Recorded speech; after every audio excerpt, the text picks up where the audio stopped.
Hello friends, स्वागत है आप सभी का हमारे यूट्यूब चैनल में। अगर आपने हमारे चैनल को सब्सक्राइब नहीं किया तो सब्सक्राइब करें, साथ ही बेल आइकन जरूर दबाएं ताकि इसी तरीके से डेली के वीडियो आपको मिलता रहे। चैनल को सपोर्ट भी जरूर करें ताकि आप लोगों के लिए बेहतरीन वीडियो ला सकें। चलिए आज की कहानी का शुरुआत करते हैं। और आज की कहानी का जो शीर्षक है वो है लाल जूते भाग 4। वो बोला, तुम तब तक नाचोगी जब तक कि तुम्हारी पीली और कमज़ोर नहीं पड़ जाती। तुम अपने लाल जूतों में तब तक नाचोगी जब तक तुम्हारे खाल हड्डियाँ से कंकाल की तरह नहीं चिपक जाती।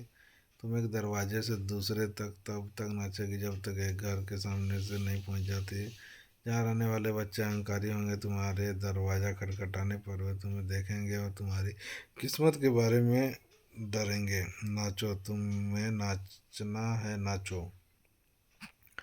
दया करो, किरण चीखी, पर देवता का जवाब नहीं सुना पाई क्योंकि उसके जूते से दूर ले गए थे। फिर चर्च के आंगन से निकलकर मैदान और सड़कों होती हुई गलियों में से बराबर नाचती चली गई।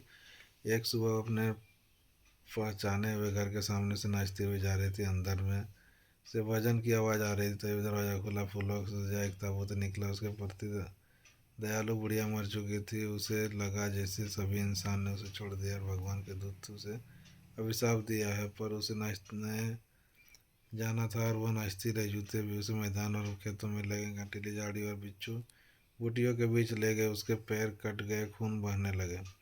एक दिन वह एक वीरान खेत में से जा रही थी जहाँ सिर्फ एक झोपड़ी थी। वह जानती थी कि वहाँ जल्लाद रहता है। किरण ने उसकी खिड़की खटखटाई और आवाज़ लगाई, बाहर आओ, बाहर आओ। मैं अंदर नहीं आ सकती क्योंकि मुझे नाचते रहना है।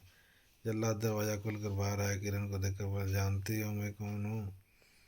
मैं वह हूँ जो दुष्टों का सर काटता हूँ। तेरी मेरी तलवार चलने के लिए बेचैन है। किरण ने खुशामद करते हुए कहा, मेरा सिर मत काटना क्योंकि तब मैं प्रायश्चित नहीं कर सकूंगी। हाँ, मेरे पैर काट दो। उसने अपने पाप मान लिए। जल्लाद ने उसे अपने पैर काट दिया। उसके लाल जूते नाचते हुए अंधेरे में चले गए। जल्लाद ने उसके लिए लकड़ी के पैर और एक जोड़ी बैसाखी बना दी, साथ ही एक पछतावे से भरा भजन भी सिखाया। किरण ने तलवार चलाने वाले हाथ को चूमा और अपने रास्ते पर चल दिया। उसने सोचा, मैंने इस लाल जूते की वजह से बहुत दुख सहा है।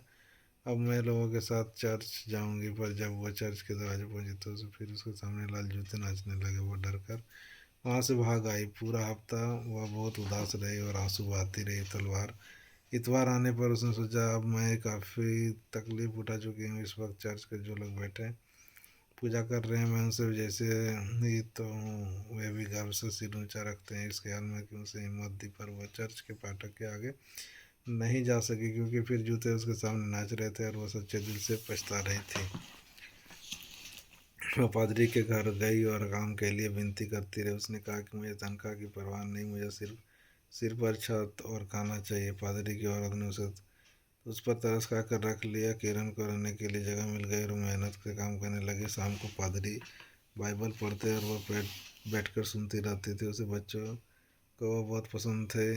वह उसके साथ खेलते थे, पर जब वह उसकी सुंदरता की राजकुमारी से बताते तो वह उदास होकर सिर हिलाने लगती थी।